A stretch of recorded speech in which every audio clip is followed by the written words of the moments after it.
Hi hello friends, പുതിയൊരു വീഡിയോയിലേക്ക് എല്ലാവർക്കും സ്വാഗതം. ഇന്ന് നമ്മൾ നോക്കാൻ പോകുന്നത് ബാൻഷി എന്ന വെബ് സീരീസിൻ്റെ 6ാമത്തെ എപ്പിസോഡ് വീഡിയോ ആണ്. ഇതിൻ്റെ മുമ്പത്തെ വീഡിയോസ് കാണാത്തവർക്ക് വേണ്ടി വീഡിയോയുടെ ലിങ്ക് ഡിസ്ക്രിപ്ഷനിൽ പ്ലേസ് ചെയ്യാം. അപ്പോൾ നമുക്ക് ഒട്ടും സമയം കളയാതെ നേരെ വീഡിയോയിലേക്ക് പോകാം. എപ്പിസോഡിൻ്റെ സ്റ്റാർട്ടിങ്ങിൽ നായകൻ്റെ ഫ്ലാഷ് ബാക്ക് സീനാണ് കാണിക്കുന്നത്. റാബിറ്റ് നായകനെ അയാളുടെ ആൾക്കാരെ ഉപയോഗിച്ച് ജയിലിൽ വെച്ച് ക്രൂരമായിട്ടെല്ലാം മർദ്ദിക്കുന്നു.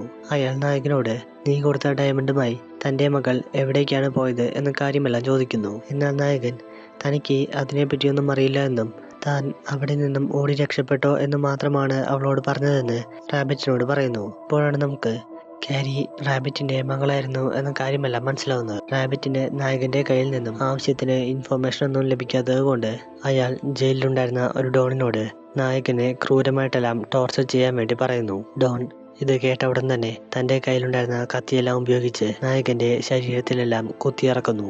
അവിടെ കച്ചിത് ബാൻഷി ടൗണിൽ വന്ന് ബസ് ഇറങ്ങുന്ന വിക്സ് എന്ന വ്യക്തിയെയാണ് കാണിക്കുന്നത്. അയാൾ അവിടെ വന്നിറങ്ങിയതും ഒരു സിഗരറ്റ് എല്ലാം വലിച്ചുകൊണ്ട് ആ പരിസരമെല്ലാം ചുറ്റി കാണുന്നു. സ്ഥലങ്ങളെല്ലാം കാണുന്നതിനിടയിൽ അയാൾ തൊട്ടപ്പുറത്തുള്ള സ്ട്രീറ്റിൽ നായകൻ പോലീസ് യൂണിഫോമിൽ സിയോബിന്റെ കൂടെ സംസാരിച്ച് നിൽക്കുന്ന കാര്യമെല്ലാം അയാൾ നോട്ടീസ് ചെയ്ത് വെക്കുന്നു. അവിടെ കച്ചിത് പ്രോക്ടറും ബെഞ്ചമിനും കൂടിയുള്ള ഒരു മീറ്റിംഗ് ആണ് കാണിക്കുന്നത്. മീറ്റിംഗിൽ വെച്ച് ബെഞ്ചമിൻ പ്രോക്ടറോട് അയാളുടെ കേസിനെ പറ്റിയുള്ള കാര്യമെല്ലാം ചോദിക്കുന്നു. പ്രോക്ടർ ആ കേസെല്ലാം വെറുതെ കെട്ടിച്ചമച്ചതാണെന്നും ആ കേസിന്റെ ഫയല് പോലും ഇപ്പോൾ നിലവിലില്ല എന്ന് ബെഞ്ചമിനോട് പറയുന്നു. ഈ സമയം ബെഞ്ചമിൻ അവർ പുതിയതായി തുടങ്ങാൻ പോകുന്ന ഹോട്ടലിന് വേണ്ടിയുള്ള സ്ഥലമെല്ലാം വാങ്ങുന്നതിനിടയിൽ ഒരു വ്യക്തി അയാളുടെ സ്ഥലം തരാൻ വേണ്ടി കൂട്ടാക്കുന്നില്ല എന്ന കാര്യമെല്ലാം പ്രോക്ടറോട് പറയുന്നു. ഇത് കേട്ടതും പ്രോക്ടർ ഉടൻ തന്നെ ആ വ്യക്തിയെ മീറ്റ് ചെയ്യാൻ വേണ്ടി അയാളുടെ വീട്ടിലേക്ക് പോകുന്നു. പ്രോക്ടർ വീട്ടിലേക്ക് കയറി വന്നതും ആ വ്യക്തിയുടെ ഭാര്യ പ്രോക്ടറെ കണ്ട് പെട്ടെന്ന് അന്തം വിട്ട് നിൽക്കുന്നു. എന്നാൽ പ്രോക്ടർ അവളോട് കാര്യമായിട്ടൊന്നും സംസാരിക്കാതെ നിന്റെ ഭർത്താവ് എവിടെ എന്ന് ചോദിച്ചുകൊണ്ട് നേരെ അയാളെയും തേടിക്കൊണ്ടു പോകുന്നു. പ്രോക്ടർ അയാളോട് താൻ ഇവിടെ ഒരു വലിയ ഹോട്ടലാണ് പണിയാൻ പോകുന്നതെന്നും അതോടെ ബാൻഷിയുടെ ഫേസ് എല്ലാം മാറുമെന്നും അതുകൊണ്ട് ഈ സ്ഥലമെല്ലാം പ്രോക്ടർ പറഞ്ഞ വിലയ്ക്ക് വിട്ടുതരാൻ വേണ്ടി ആവശ്യപ്പെടുന്നു. എന്നാൽ ആ വ്യക്തി ആവട്ടെ തൻ്റെ മുതുമുത്തച്ഛനായി താൻ ഇവിടെയാണ് താമസിക്കുന്നതെന്നും അതുകൊണ്ട് പെട്ടെന്നൊന്നും തനിക്ക് ഇവിടെ നിന്ന് മാറാൻ സാധിക്കില്ല എന്ന് പ്രോക്ടറോട് പറയുന്നു. ഇത് കേട്ടതും പ്രോക്ടർ തൻ്റെ ഫീലിങ്സ് എല്ലാം എനിക്ക് മനസ്സിലാവുമെന്നും അതുകൊണ്ട് അതിനു പകരമായി നേരത്തെ പറഞ്ഞ ഓഫറിൽ നിന്നും ഡബിൾ എമൗണ്ട് താൻ തരാമെന്നും നല്ലപോലെ ആലോചിച്ച ശേഷം ഒരു തീരുമാനമെല്ലാം എടുക്കാൻ പറഞ്ഞുകൊണ്ട് പ്രോക്ടർ അവിടെ നിന്നും പോകുന്നു. അവിടെ കച്ചിത് സിച്ചിയുമൊത്ത് റൊമാൻസ് എല്ലാം ചെയ്ത ശേഷം റെസ്റ്റ് എടുക്കുന്ന നായകനെയാണ് കാണിക്കുന്നത്. ഈ സമയം നായകനെ സീനിയർ ഓഫീസർ കോൾ ചെയ്തുകൊണ്ട് നിന്നെ അറിയാമെന്ന് പറഞ്ഞുകൊണ്ട് ഒരു വ്യക്തി സ്റ്റേഷനിൽ വന്നിട്ടുണ്ട് എന്ന കാര്യമെല്ലാം പറയുന്നു. ഇത് കേട്ടത് നായകൻ സിസിയോട് യാത്രയെല്ലാം പറഞ്ഞ ശേഷം നേരെ സ്റ്റേഷനിലേക്ക് കയറി ചെല്ലുന്നു. അപ്പോഴാണ് നമുക്ക് നായകനെ സ്റ്റേഷനിൽ കാത്തിരുന്ന വ്യക്തി വിക്സ് ആയിരുന്നു എന്ന കാര്യമെല്ലാം മനസ്സിലാവുന്നത്. അവിടെ കച്ചിത് നായകന്റെ ജയിലിൽ വെച്ചുള്ള ഒരു ഫ്ലാഷ് ബാക്ക് സീനാണ് കാണിക്കുന്നത്. ആ ഡോണിന്റെ കയ്യിൽ നിന്നും ടോർച്ചറെല്ലാം അനുഭവിച്ചതുകൊണ്ട് മെഡിക്കൽ റൂമിൽ കഴിയുന്ന നായകനെയാണ് കാണിക്കുന്നത്. ഈ സമയം തൻ്റെ കൈയൊന്നും അനക്കാൻ സാധിക്കാത്തത് കൊണ്ട് വിക്സ് വന്ന് നായകന് വേണ്ട ഫുഡെല്ലാം എടുത്ത് കൊടുക്കുന്നു. നായകനെ ആ റൂമിൽ നിന്നും ഡിസ്ചാർജ് ആക്കുന്നത് വരെ വിക്സ് നായകന് വേണ്ട കെയറിംഗ് എല്ലാം കൊടുത്ത് അവന്റെ ഹെൽത്ത് എല്ലാം പഴയ പോലെ ഓക്കെ ആക്കി എടുക്കുന്നു. വിക്സിനെ കണ്ടതും നായകൻ ആദ്യമൊന്ന് പാനിക് ആവുന്നുണ്ടെങ്കിലും സീനിയർ ഓഫീസറിനോട് തന്റെ പരിചയക്കാരനാണ് എന്ന് പറഞ്ഞുകൊണ്ട് സ്റ്റേഷനിൽ നിന്നും ഇറങ്ങിയതും വിക്സ് നായകനോട് നീ എങ്ങനെയാണ് പോലീസിൽ കയറിയത് എന്ന കാര്യമെല്ലാം ചോദിക്കുന്നു.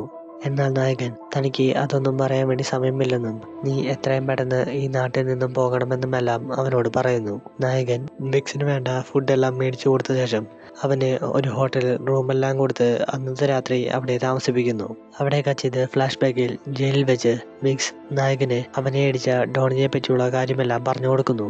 എന്നാൽ നായകൻ തനിക്ക് പെട്ടെന്ന് ചെന്ന് ആ ഡോണുമായി ഫൈറ്റ് ചെയ്യാനാവില്ല എന്ന് മനസ്സിലാക്കിയതും അവൻ ആ ഡോണിന്റെ കൂടെ ഉണ്ടായിരുന്ന ഒരു വ്യക്തിയെ ആക്രമിച്ച ശേഷം കുറച്ചു കാലം ഒരു പ്രൈവറ്റ് സെല്ലെല്ലാം കിടന്ന ശേഷം പ്രോപ്പറായി എക്സസൈസ് എല്ലാം ചെയ്തുകൊണ്ട് ഒരു പ്ലാൻ എല്ലാം ക്രിയേറ്റ് ചെയ്യുന്നു. അവിടെ കച്ചിത് പ്രസന്റിൽ വിക്സിന് പോകാനുള്ള വണ്ടിയെല്ലാം റെഡിയാക്കിയ ശേഷം അയാൾക്ക് കുറച്ച് പൈസ എല്ലാം കൊടുക്കുന്ന നായകനെയാണ് കാണിക്കുന്നത്.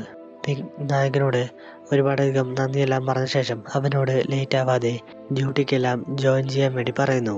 അവിടെ കച്ചിത് ആ സ്ഥലം വിട്ടുതരാത്ത വ്യക്തിയെ മീറ്റ് ചെയ്യാൻ ചെന്നിരിക്കുന്ന പ്രോക്ടറെയാണ് കാണിക്കുന്നത്. പ്രോക്ടർ അയാൾക്ക് അയാളുടെ വൈഫും പ്രോക്ടറും കൂടി റൊമാൻസ് എല്ലാം ചെയ്യുന്ന പഴയ ഫോട്ടോസ് എല്ലാം എടുത്ത് കാണിച്ചു കൊടുക്കുന്നു. ഈ ഫോട്ടോസ് എല്ലാം കണ്ടതും അയാൾ മൊത്തത്തിൽ ഷോക്കാവുന്നു. അയാൾ വൈഫിനോട് ഈ ഫോട്ടോയിൽ കാണുന്ന കാര്യങ്ങളെല്ലാം നേരാണോ എന്ന് ചോദിക്കുന്നു. ഈ സമയം ഒന്നും മിണ്ടാതെ നിൽക്കുന്ന വൈഫിനെ കണ്ടതും പ്രോക്ടർ, നീ ഇവളെ കല്യാണം കഴിക്കുന്ന വർഷങ്ങൾക്ക് മുമ്പ് ഇവൾ തൻ്റെ ക്ലബിൽ വർക്ക് ചെയ്തിരുന്നെന്നും അന്ന് താൻ എടുത്ത ഫോട്ടോസാണിത് എന്ന് അയാളോട് പറയുന്നു. പ്രോക്ടർ മര്യാദയ്ക്ക് ഈ സ്ഥലം അയാൾക്ക് എഴുതി കൊടുത്തില്ലെങ്കിൽ താൻ ഈ ഫോട്ടോസ് എല്ലാം നാട് മുഴുവൻ സ്പ്രെഡ് ചെയ്യുമെന്ന് അയാളെ ബ്ലാക്ക്മെയിൽ എല്ലാം ചെയ്യുന്നു. അവിടെ കച്ചിത് ബാൻഷിലുള്ള കാസിനോയിൽ നായകൻ കൊടുത്ത പൈസയെല്ലാം ഉപയോഗിച്ച് ഗാംബിളെല്ലാം ചെയ്യുന്ന വിക്സിനെയാണ് കാണിക്കുന്നത്. എന്നാൽ തൻ്റെ കയ്യിലുണ്ടായിരുന്ന പൈസ കഴിഞ്ഞതും വിക്സ് അവിടെ ഉണ്ടായിരുന്ന ആൾക്കാരുമൊത്ത് അടിയെല്ലാം ഉണ്ടാക്കുന്നു. അതുകൊണ്ട് തന്നെ അവർ പോലീസായിട്ടുള്ള നായകനെ വിളിച്ച് വിക്സിനെ നായകന്റെ കയ്യിൽ ഏൽപ്പിക്കുന്നു. നായകനാണെങ്കിൽ വേറെ നിവൃത്തിയൊന്നുമില്ലാതെ വിക്സിനെയും കൂട്ടിക്കൊണ്ട് നേരെ ബീച്ചിന്റെ ബാറിലേക്ക് വരുന്നു. ബാറിൽ വെച്ചുള്ള വിക്സുമായിട്ടുള്ള സംസാരത്തിൽ നിന്ന് തന്നെ നായകന് വിക്സ് തനിക്ക് ഒരു തലവേദനയാവാനാണ് സാധ്യത എന്ന കാര്യമെല്ലാം മനസ്സിലാവുന്നു. അവിടെ കച്ചിത് ഫ്ലാഷ് ബാക്കിൽ ജയിലിൽ വെച്ച് നായകനും റാബിറ്റിന്റെ ഡോണുമായിട്ടുള്ള ഒരു ഫൈറ്റാണ് കാണിക്കുന്നത്. ആ ഗംഭീര ഫൈറ്റിനൊടുവിൽ നായകൻ ആ ഡോണിന്റെ 2 കണ്ണിന്റെയും കാഴ്ചയെല്ലാം ഇല്ലാതാക്കുന്നു. അവിടെ കച്ചിത് കാരിയുടെ മകന് ബ്രീത്ത് ചെയ്യാൻ വേണ്ടി പ്രശ്നമുള്ളത് കൊണ്ട് അവനെ ഹോസ്പിറ്റലിൽ അഡ്മിറ്റ് ചെയ്തിരിക്കുന്നതായിട്ടാണ് കാണിക്കുന്നത്. ഈ സമയം കാരി ഒന്നിൽ നിന്നും മറ്റൊരു പ്രശ്നത്തിലേക്ക് പോകുന്നത് കണ്ട് വളരെയധികം വിഷമിക്കുന്നു. ദുഃഖിച്ചിരിക്കുന്ന കാരിയെ കണ്ടതും അവരുടെ ഭർത്താവ് അവരുടെ എല്ലാ പ്രശ്നങ്ങളും അവസാനിക്കും എന്ന് പറഞ്ഞുകൊണ്ട് കാരിയെ സമാധാനിപ്പിക്കാനെല്ലാം ശ്രമിക്കുന്നു. അവിടെ കച്ചിത് ബെയ്റ്റ്സും നായകനും കൂടി വിക്സിനെ ജീവനോടെ വിട്ടാൽ ശരിയാവില്ല എന്ന് മനസ്സിലാക്കിക്കൊണ്ട് അവനെ കൊന്ന ശേഷം അവന്റെ ബോഡി തൊട്ടടുത്തുള്ള കായലിൽ കല്ലെല്ലാം കെട്ടി താത്തുന്നു. ഇത്രയും കാണിച്ചുകൊണ്ട് ഈ എപ്പിസോഡ് ഇവിടെ വെച്ച് അവസാനിക്കുന്നു. ഈ സീരീസിന്റെ ബാക്കി വീഡിയോസിനായി ചാനൽ മറക്കാതെ സബ്സ്ക്രൈബ് ചെയ്യുക.